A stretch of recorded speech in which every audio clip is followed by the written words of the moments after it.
Welcome to Can You Hold My Attention? Kingswood U.S. CEO and industry veteran Derek Bruton invites his guests to discuss and debate the latest trends and hottest topics facing financial advisors today. The guest list represents a who's who of the financial services industry. Derek's goal is to provide you with insight into how he and other leaders think about today's challenges and plan for future success. And now, let's see whether or not today's guest can hold Derek's attention.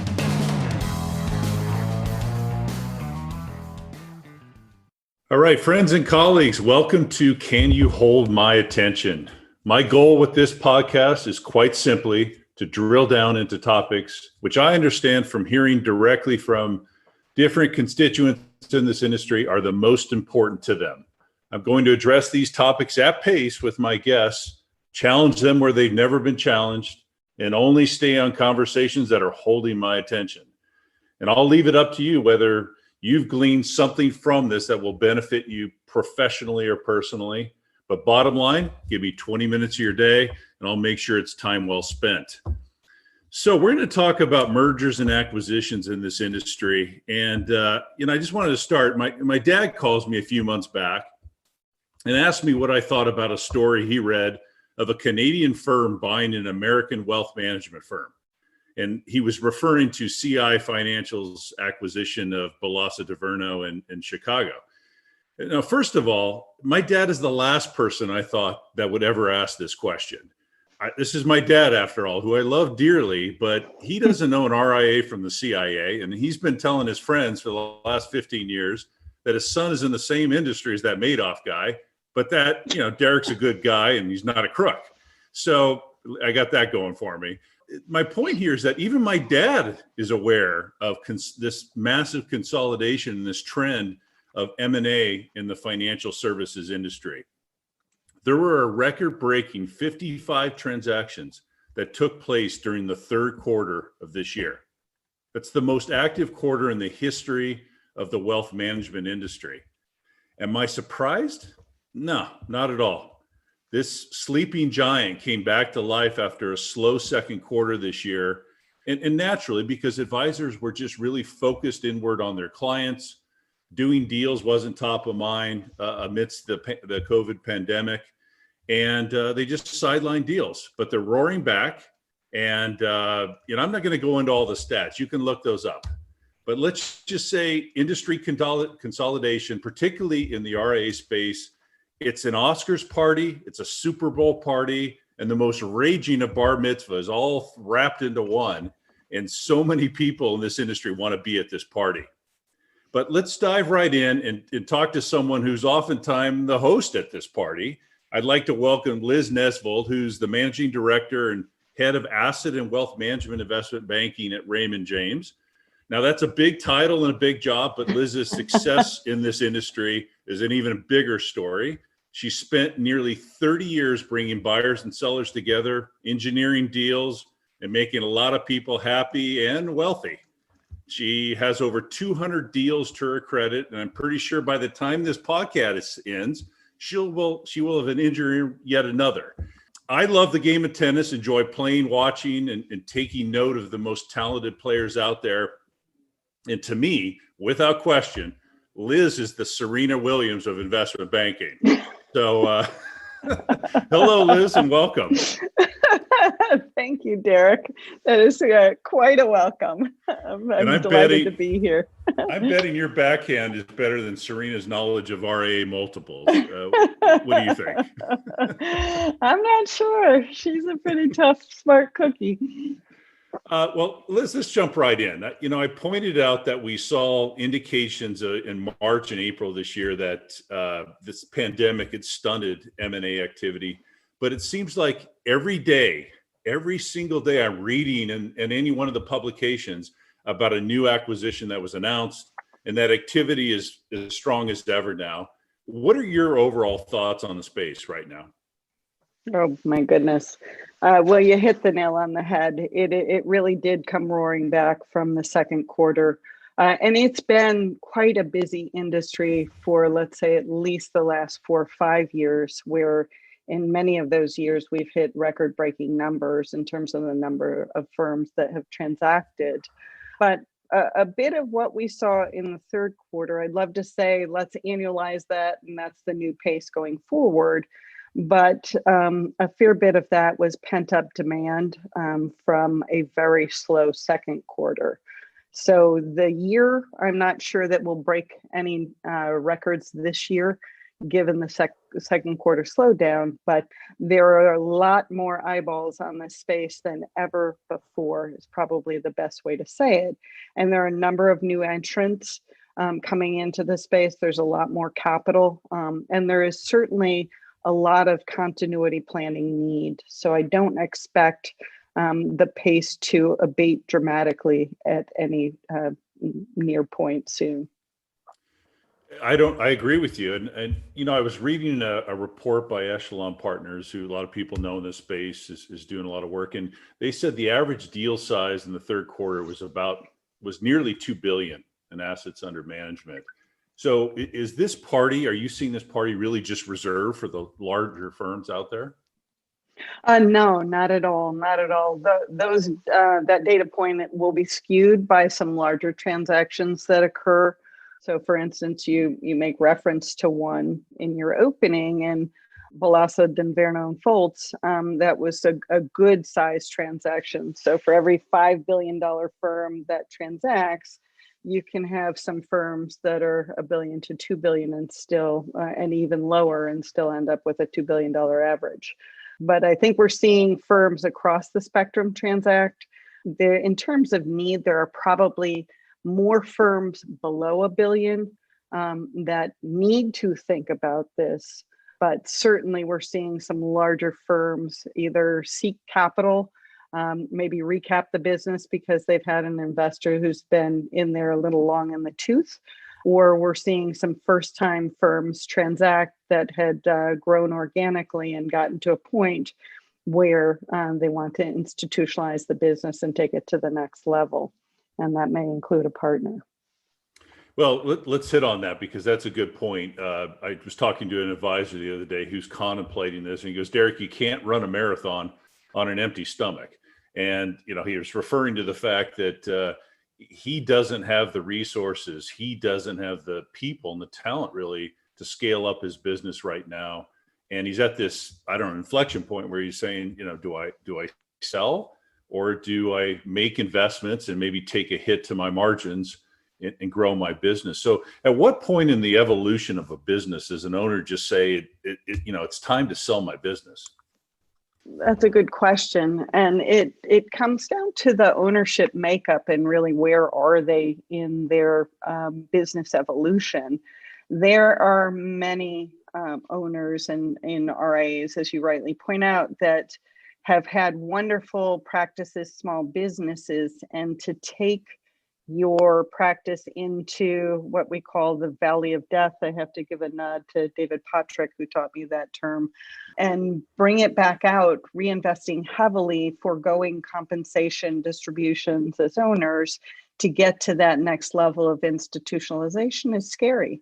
That is it's not for everybody, and it's certainly not for somebody who might be a sole owner or two owners who are in their early 60s, who have not started the continuity planning phase of pushing equity down or even bringing in their next lieutenants to succeed them. So sooner is better than later in terms of thinking. What I do find often is that in an industry filled with practitioners who work so earnestly to help people plan for family business events, family life events, financial planning, estate planning, they don't do enough of their own planning in the time horizon that they might want to.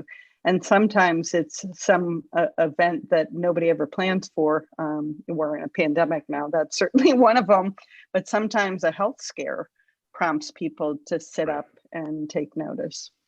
Yeah, health scare, 2008, 2009 financial crisis. Mm-hmm. These things are, serve as wake-up calls. But you mentioned hard work. I talk to a lot of advisors. They're working hard with their clients and working hard to take care of their staff. But oftentimes you don't see advisors working hard on their business, and what we're talking about here is working hard to grow your business, to make decisions that put yourself in a position to take it beyond $1 billion or $2 billion in assets. And it takes some work. Speaking of work, though, let's step out a second. You've got to be busier than you've ever been in your life right now with everything going on. But are you having fun? My team and my clients in this crazy pandemic have given me an opportunity to really enjoy what I do. It's a strange time for sure, but we've got the most amazing clients and team to service them. So I love what I do. I thank you for telling the world that it's 3 decades now, but I'm so passionate about this environment, and in particular, this space where it's all intangible assets, and those intangible assets, people, serve their clients so thoughtfully and thoroughly. It's a great space. So I love it. Well, good. Well, that's most important. I said nearly 3 decades. It could be 20 years in the business. So you can round down. Another 6 months. I've got another 6 months. So let's talk about valuations, because I know it's a hot topic. Everybody, if you're a buyer, you want to learn what you can sell for. If you're a seller, you want to know what you can buy people for at this point. But valuations, particularly with RIAs, have they gotten to the point where it just doesn't make true financial sense for an acquirer? Oh my goodness. We have definitely heard from some acquirers that they're stepping out of the market because pricing seems a little lofty. But I would really break that down and hopefully for your listeners, give them a little intelligence that most people don't appreciate until they get into the nuances of the deal. It is not a price tag, meaning a multiple of EBITDA, that really tells us if this is a full valuation or not. It's a function of the structure. So often when clients come in, they have a number in their head, and we talk about that number, and everybody always says, 10 times, 9 times EBITDA, 11 times EBITDA, whatever that number is, they pick a number as a multiple of EBITDA. And then I'll give them an example. I'd say two firms. The first one is the buyer says, I'm going to give you 10 times EBITDA. The second one, different buyer says the same thing. The first firm gets 9 times their EBITDA paid at close and 1 time guaranteed in 12 months. The second firm gets 10 times paid, 5 times their EBITDA at close, and 1 times over each of the next 5 years, assuming they grow at 5%. Are these 2 deals exactly the same in terms of the implied multiple? And the answer is no.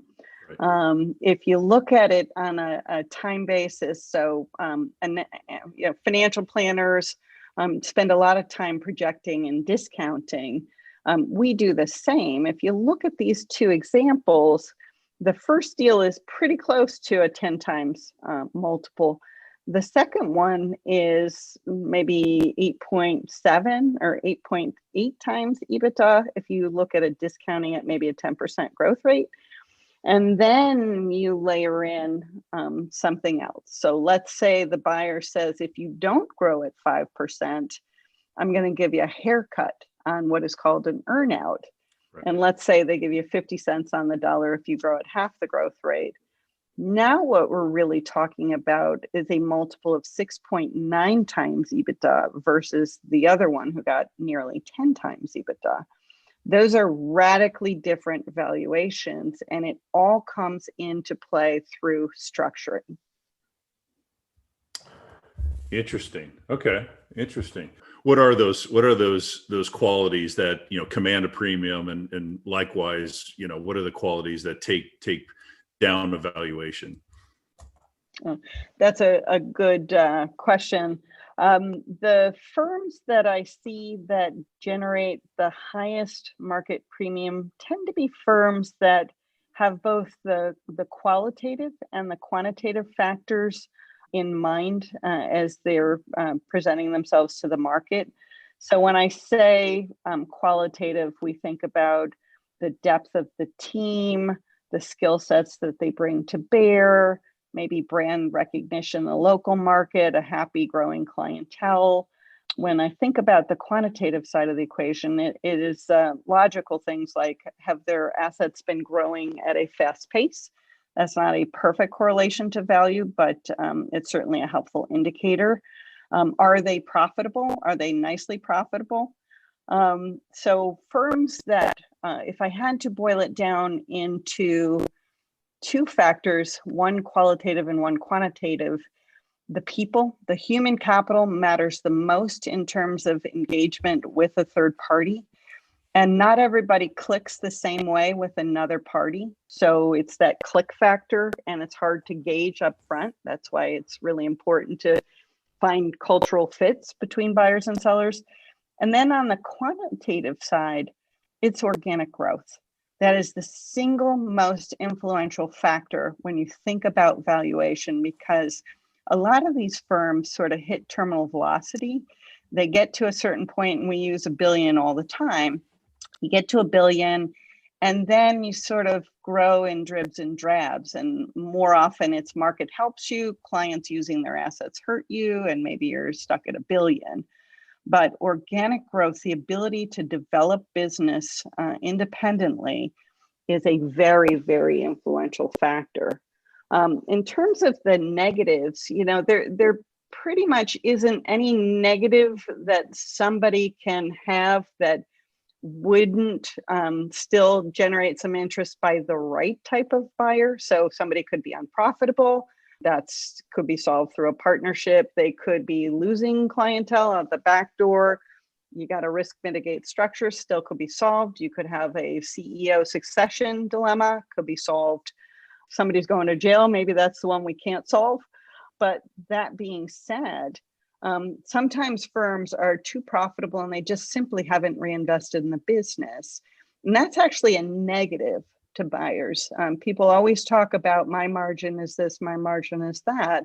But this is a pretty sophisticated acquiring community, both within the industry and then with external capital sources coming to market.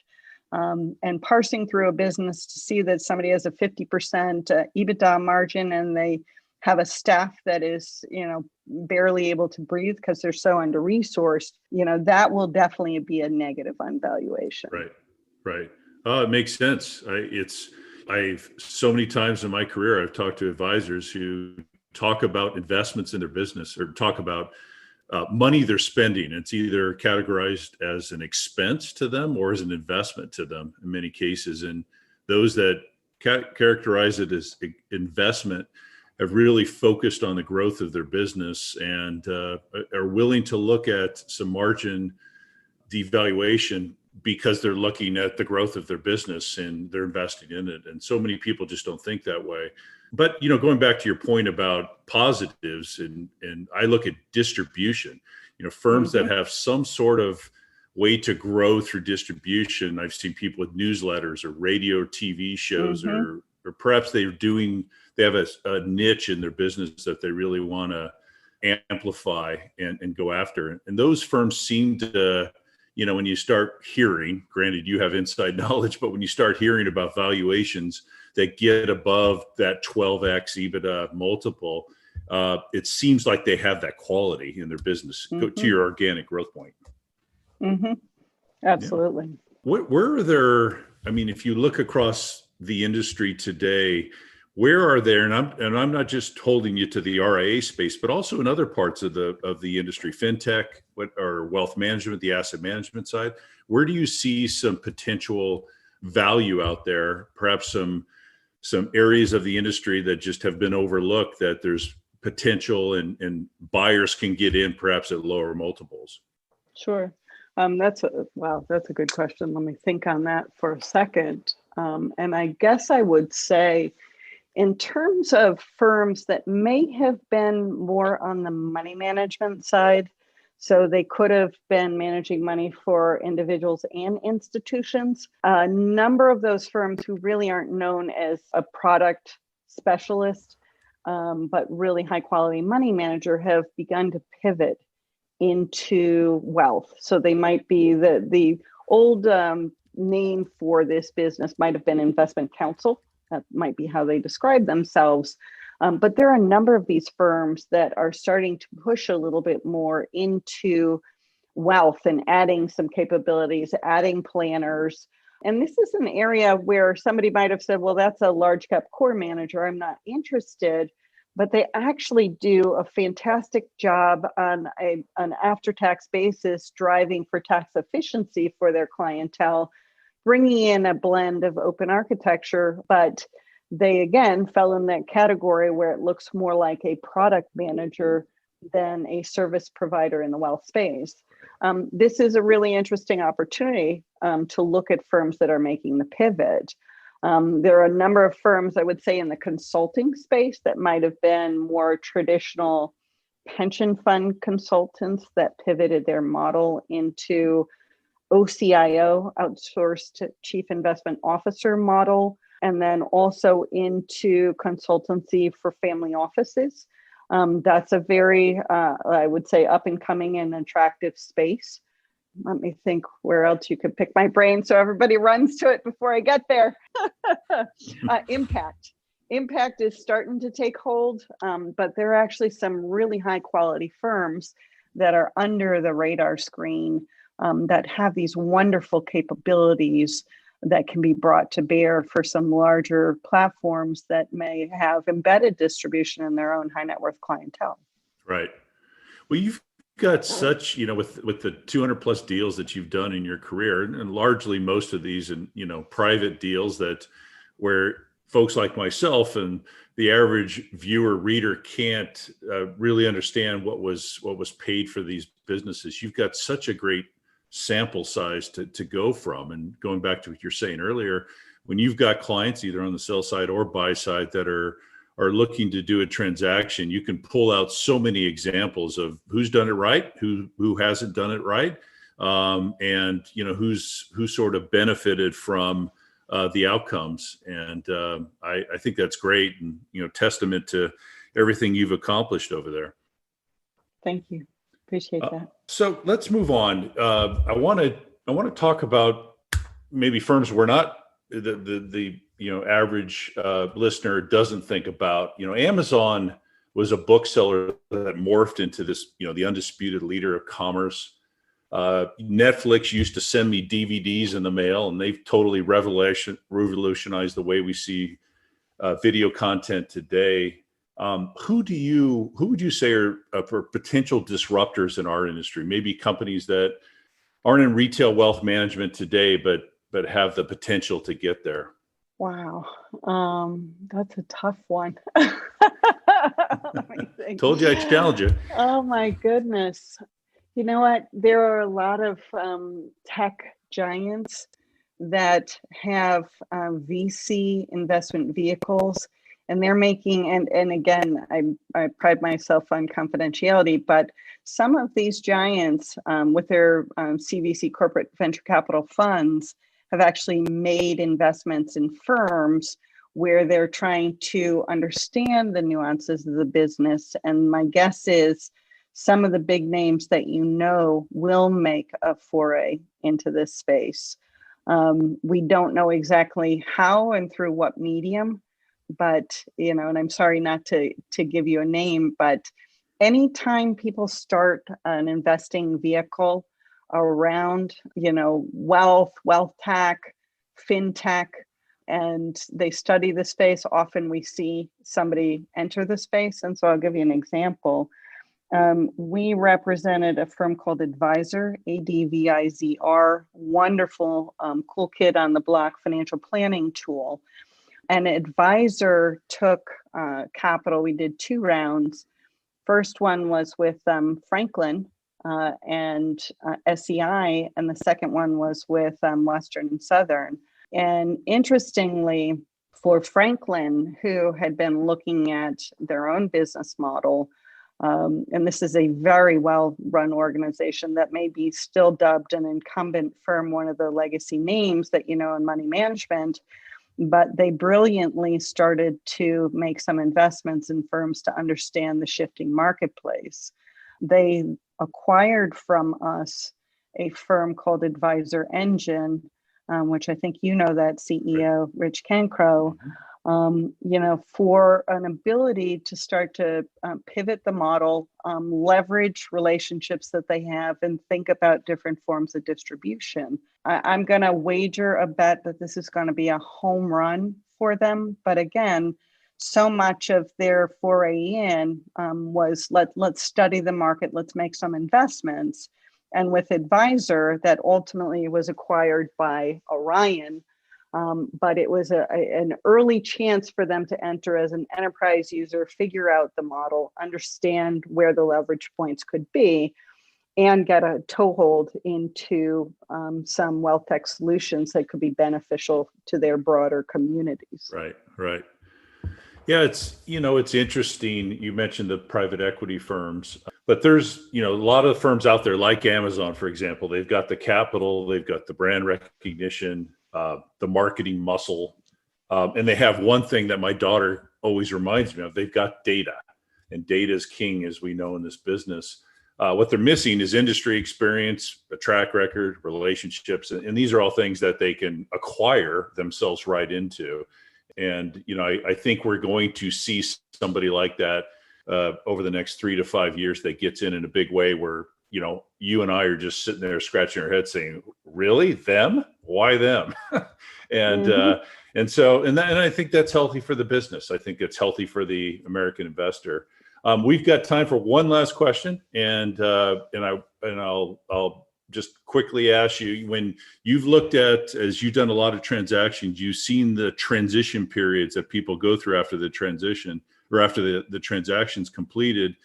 And, many sellers out there are fearful of selling because of exactly that, the transition, what's involved, what's it going to mean to my clients, what it's going to mean to my staff. So in your experience, Liz, as firms go through transitions, is it more of a kind of let's rip the Band-Aid off and move to the next level, or is patience win out here, and is that better for the long game? That's a good question. It probably is some happy medium between the two, but if it is a fully integrated deal, it is hard to dribble that out. Invariably, you end up with some resistance and people saying, oh, can I still continue to use this planning software for a little bit more? Or my name brand is really important. We need to keep that on the door. Let's, instead of 6 months, let's do it for 12 or 18 or 24. It's one of those things where, the good news about today's market is there's so many different types of opportunities for transacting, from minority to majority to wholesale fully integrated transaction. But if it is a fully integrated transaction, it is hard to do it slower. It's actually harder on people. It's harder on the clientele. And it would seem illogical almost, but I remember one of my early clients in the space, a wonderful old name that everybody will remember, U.S. Trust.